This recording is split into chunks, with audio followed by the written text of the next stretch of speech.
Olá, pessoal! Sejam todos bem-vindos a mais uma aula de Física. Eu sou o professor Maicon Maciel e essa é a nossa aula de número 35.2. Você já sabe, essa é uma aula de revisão dos conteúdos, né? Nós vamos resgatar aí os principais conceitos trabalhados na aula passada. E por falar em conceitos trabalhados na aula passada, você se lembra sobre o que nós falávamos? Tá lembrando? Bom, se você falou, professor, falávamos sobre energia mecânica, mais especificamente sobre energia cinética. Então você acertou, tá? Vamos lá, pessoal. Olha só, ó, a professora Deise está olhando aí, está pensando um pouco. O que significa energia, né? Então você vai falar em conceitos de energia, mas o que significa essa energia? E aí a energia cinética manifesta-se apenas durante o movimento do corpo e ela depende do referencial adotado. Então, dependendo do referencial, um corpo pode ou não possuir energia cinética. Então, ok. Primeiro que energia, ela vai ser classificada em diferentes formas. Mas aí, quando eu começo a classificar energia como energia cinética, primeiro que eu tenho que pensar assim, a energia cinética não pode ficar armazenada no corpo. Ela só existe enquanto esse corpo estiver se movendo. Tudo bem, esse é um conceito. Agora, outro conceito. Professor, essa energia, ela pode existir ou não, dependendo do referencial que você adota. Então, por exemplo, eu vou pegar o exemplo da professora aqui, né? Ciclista. Então, você está pedalando, né? Na BR ali, está pedalando, e aí você pega uma árvore e adota como referencial. Se aquela árvore foi adotada como referencial e você continua pedalando, então naturalmente você está em movimento e você apresenta uma velocidade em relação a esse referencial e naturalmente você tem energia cinética. Por outro lado, imagina que você está ali pedalando, você é o ciclista, e o seu capacete é o referencial. Aí você fala, bom, a distância entre a sua pessoa e o capacete com o passar do tempo não está mudando. Então, nesse caso, você está em repouso e, nesse caso, mesmo que você esteja pedalando ali, a sua energia cinética é igual a zero, tudo bem? Então, com energia cinética é muito relativo. Energia, de um modo geral, ela é muito ampla, é um conceito muito amplo, muito aplicável, mas eu posso imaginar como sendo algo que tem a capacidade de realizar ou desenvolver trabalho, né? Esse é um conceito que aparece em muito material didático aí sobre física. Vamos lá, pessoal? Continuando. Trabalho e energia cinética. Qual que é a relação entre eles? A ideia de você ter trabalho e ter energia cinética. Vamos pensar o seguinte. Energia está associada à capacidade de você realizar um determinado trabalho, né? E aí esse trabalho é um assunto que nós já estudamos, né? Trabalho de uma força, primeiro que trabalho vai estar sempre atrelado a uma força ou a um conjunto de forças. Então, por exemplo, trabalho de uma força, né? O trabalho que uma força está desenvolvendo vai ser aquele trabalho da força que você está aplicando no corpo. Essa força pode contribuir para o movimento do corpo ou essa força pode atrapalhar o movimento do corpo. Por isso que existe trabalho positivo e trabalho negativo. Mas, por outro lado, também existe o trabalho nulo de uma força. Então, aquela força que está sendo aplicada no corpo e aquela força em nada contribui para o movimento do corpo. Aí você fala, professor, então, quando eu falo que a energia está associada ao trabalho, eu estou considerando a possibilidade daquele trabalho que adiciona, né, energia no corpo ou que talvez o que retira. A ideia mais ou menos é essa, eu aplico uma força no corpo, a força resultante, por exemplo, é diferente de zero, ele ganha uma aceleração, ele adquire outras velocidades. Então eu estou associando a energia a esse conceito dessa modificação do estado do movimento do corpo, que ele apresente uma outra energia cinética, por exemplo. Vamos lá, pessoal? Continuando. Então aqui, ó, aí nós temos uma equação para o trabalho, né? Essa equação para o trabalho vai ser assim, ó. Perdão, uma equação para a energia cinética, ela vai ser assim, ó. Energia cinética vai ser igual a massa do corpo multiplicada pelo módulo da velocidade dele ao quadrado e dividido por 2. Então tá aí, EC é igual a mv² sobre 2, tá? Onde EC significa energia cinética, essa energia cinética é medida em joule, a massa é medida em quilograma e a velocidade é medida em metros por segundo, tudo bem? Continuando. E olha só, trabalho e energia cinética, qual que é a relação entre eles? Aí eu posso utilizar o teorema da energia cinética. Esse teorema da energia cinética vai pensar o seguinte, você tem um corpo, né? A uma velocidade inicial, VI, ok? Ele apresenta uma velocidade inicial e ele tem uma massa. Digamos que você aplique uma força sobre ele, num certo deslocamento, né? Você aplica uma força sobre ele e você adicionou trabalho, né? Então você realizou trabalho sobre ele. Então a energia que ele tinha é a energia cinética que ele possuía antes de você aplicar ou realizar o trabalho, e aí mais a energia que você adicionou executando um trabalho sobre ele. Essa energia cinética que ele possuía, mais o trabalho que você realizou sobre ele, vai ser a energia cinética final dele, porque ele vai estar com uma outra velocidade, a energia cinética final. Logo eu vou ter o teorema da energia cinética, né? Esse teorema da energia cinética vai dizer que o trabalho, né, vai ser a energia cinética final menos energia cinética inicial, ok? Continuando, então aí, ó, teorema da energia cinética vai dizer que o trabalho é a variação da energia cinética sobre um corpo, tudo bem? Então agora, olha só, eu vou dar um tempo para você resolver as questões e daqui a pouquinho a gente volta.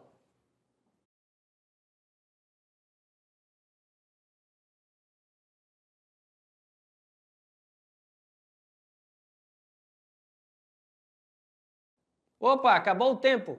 Espero que você tenha tentado fazer as questões, mais do que isso, espero que tenha acertado, mas agora nós vamos descobrir se você acertou numa correção aí no passo a passo. Vamos nessa! Primeira questão. Durante uma das etapas do Campeonato Estadual de Ciclismo de Estrada, a professora Daisy está pedalando no circuito em Ariquemes. E em um determinado trecho do percurso, com vento a favor, ela mantém a velocidade constante de 36 km por hora em relação à pista. Calcule a energia cinética da professora Daisy, sabendo que a massa total dela com a bicicleta são 76 kg. Então olha aí que questão bacana, né? Ele te deu a massa do conjunto, né? Deu a velocidade, né? Que é mantida constante, e mais do que isso, ele fala que essa velocidade é em relação à pista, tá? Aí você fala assim, ué, professor, mas o que tem a ver isso aí? Você lembra que nós, agora há pouco, estávamos falando que a energia cinética, ela também é relativa, né? Ela depende de um referencial, e se o referencial aqui está sendo tomado como a pista, então é um referencial inercial, né? É um referencial que está em repouso, logo ela tem uma velocidade em relação a essa pista, logo ela tem uma energia cinética em relação a essa pista, tudo bem? Vamos nessa! Continuando, então tá aí, ó. Temos sobre a nossa posse, nosso conhecimento, a velocidade e a massa do conjunto. Então vamos atrás da energia cinética. Primeiro, que a velocidade que foi dado, né, que foi fornecido, está em km por hora. Então o primeiro passo é pegar essa velocidade e dividir por quanto? 3,6. Dividiu 36 km por hora para 3,6, obtemos assim então 10 o quê? 10 metros por segundo, tudo bem? Então a velocidade vai ser 10 metros por segundo. Aí agora sim podemos utilizar a equação da energia cinética. Energia cinética é a massa multiplicada pela velocidade ao quadrado e dividido por 2. Então vamos lá. Energia cinética vai ser a massa, 76 kg, multiplicado pela velocidade que nós encontramos aqui, ó. Nós encontramos a velocidade, só que é a velocidade ao quadrado, tá? Então toma cuidado, você não pode multiplicar aqui, né? Não pode multiplicar aqui para depois elevar ao quadrado. Você primeiro vai ter que fazer a potenciação para só depois fazer a multiplicação, tudo bem? Nesse caso aí, né? Se eu tenho aqui, ó, opa, cadê a nossa canetinha? Aqui, ó. Se eu tenho aqui, ó, A vezes B elevado ao quadrado, primeiro eu faço a potenciação. E depois o resultado da potenciação é que eu vou fazer a multiplicação. nessa ordem. Ah, professor, vai ser sempre assim? Bom, nesse caso aqui sim.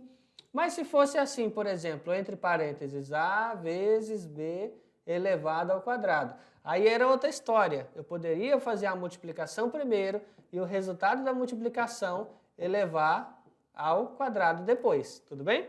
Então eu tenho que prestar atenção em como que estão as expressões aí, como que elas estão. Então vamos lá. Então nesse caso eu vou ter que pegar aqui, ó, 10 elevar ao quadrado, 10 vezes 10, obtenho 100. Multipliquei por 76, obtenho 7.600. Agora vou dividir por 2, ó, vou dividir 7.600 para 2. Obtenho assim, então, 3.800. Aí a unidade que veio carregando a unidade foi qual? Quilograma, metro quadrado por segundo ao quadrado. Mas quilograma, metro quadrado por segundo ao quadrado é equivalente à unidade conhecida como joule. Então nós temos aí 3.800 joules. Essa, olha só, essa é a energia cinética, né? E aí a resposta é a letra D. Significa o seguinte, vamos lá. Significa o seguinte, tá lá, tem a ciclista, né? A ciclista está pedalando, tem a velocidade, tem a massa dela e do conjunto. Aí eu te pergunto assim, bom, naquele momento, possui energia, né? O sistema tem alguma energia ali? Tem. Quanto? 3.800 joules. Essa é a energia naquele momento. Mas atenção, se, de repente, por algum motivo, ela começar a dar mais pedaladas e mudar a velocidade para mais, ou então observar um obstáculo, acionar os freios e reduzir a velocidade, aí ela vai ter uma outra velocidade, consequentemente uma outra energia cinética. Ou seja, aqui tem esse valor para os dados que foram informados, para essa velocidade. No momento que ela sofra uma aceleração ou desaceleração, aí a energia cinética naturalmente vai mudar. Vamos nessa. Continuando, questão 2.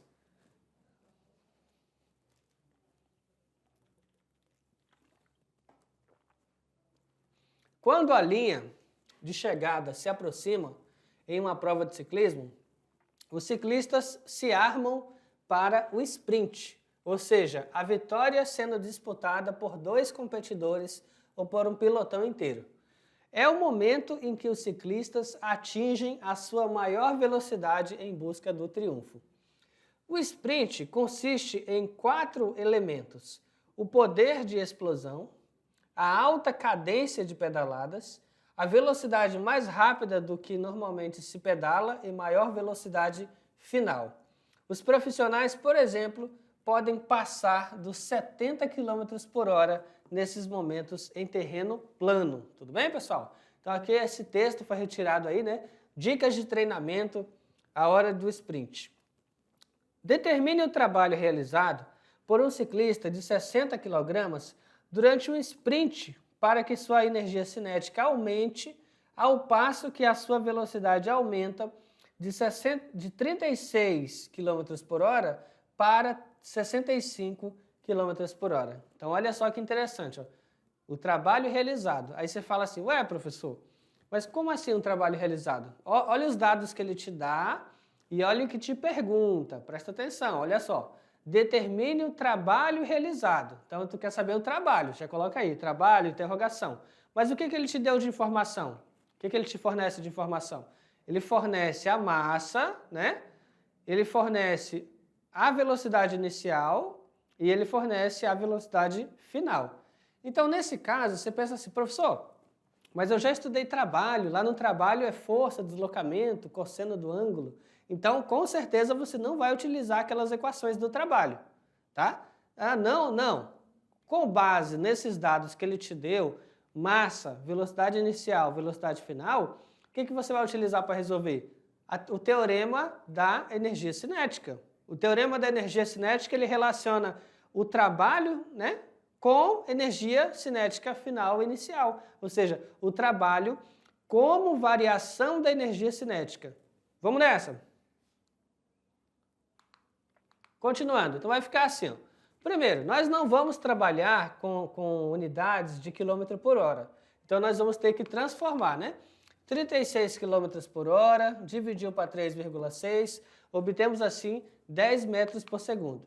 65 km por hora, dividiu por 3,6, obtemos assim 18 metros por segundo. Aí agora, o que você vai ter que fazer? Teorema da energia cinética, né? Energia cinética final, energia cinética inicial, olha só. E aí você vai ter 60 vezes 18 ao quadrado dividido para 2. E o outro aqui, 60 vezes 10 ao quadrado dividido para 2. A prioridade aqui é a potenciação, né? É a potenciação para ambos. Então, 18 vezes 18, 324. 10 vezes 10 vai te dar 100. E agora sim você pode fazer a multiplicação. Obtendo assim 19.440 e obtendo aqui 6.000, tá? Lembre-se que as duas frações possuem o mesmo denominador, que é 2. Então, nesse caso, vai ficar 19.440 menos 6.000. E aí você vai subtrair, obtendo assim 13.440, né? Aí dividiu para 2, obtém assim 6.720 joules, ok? 6.720 joules, o que vai coincidir aqui, pessoal, com a letra D, né? 6.720. Então, uma questão tranquila. Olha só, deu as velocidades, converteu as velocidades de quilômetro por hora para metro por segundo e depois utilizou o teorema da energia cinética. Ou seja, aquele teorema que fala que o trabalho é igual à variação da energia cinética. Tudo bem? Então, vamos nessa. Decolando para o futuro. Uma questão 3 agora. Em um trecho do trajeto Porto Velho a Cuiabá, um avião desloca-se horizontalmente e com velocidade constante. Admita que as únicas forças que atuam sobre o avião são a força propulsora, gerada pelas turbinas, a força de resistência do ar, que é o atrito, e a força-peso, tá? Com relação aos trabalhos realizados por essas forças, considere as seguintes identificações.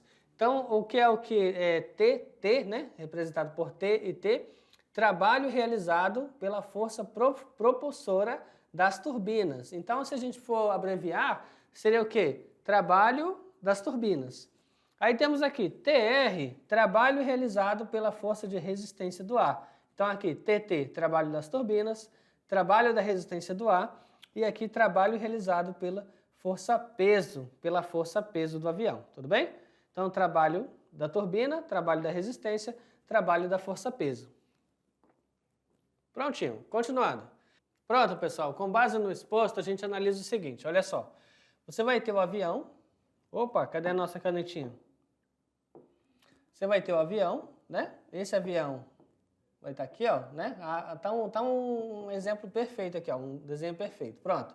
Ele está se deslocando horizontalmente, tá? Então, aqui é como se fosse o eixo X, né? O eixo X. Está se deslocando horizontalmente. Perfeito. O peso dele, né? Tá aqui, ó, na vertical para baixo, ok? Aí, a resistência do ar, né? Como o avião está se deslocando para a direita, por exemplo, horizontalmente, a resistência do ar é uma força contrária. Então, a força de resistência está oposta. Vamos colocar aqui, ó. Vou mudar a cor. A força de resistência do ar é oposta, né? Eu vou colocar aqui, ó. Força de resistência do ar, ok? A força aplicada pelas turbinas é uma força na mesma direção e sentido do movimento, ok? Então aqui, ó, a força aplicada pelas turbinas é uma força da turbina, Ft, ok? Perfeito. Então olha só, vamos refletir juntos aqui, ó. Você tem o avião, tá? Aí o peso do avião na vertical para baixo, a força da turbina na horizontal para a direita e a força da resistência do ar na horizontal para a esquerda. E esse avião, ele está viajando com velocidade constante, tá? Então a velocidade dele não varia, ela é constante, tudo bem? Vamos nessa.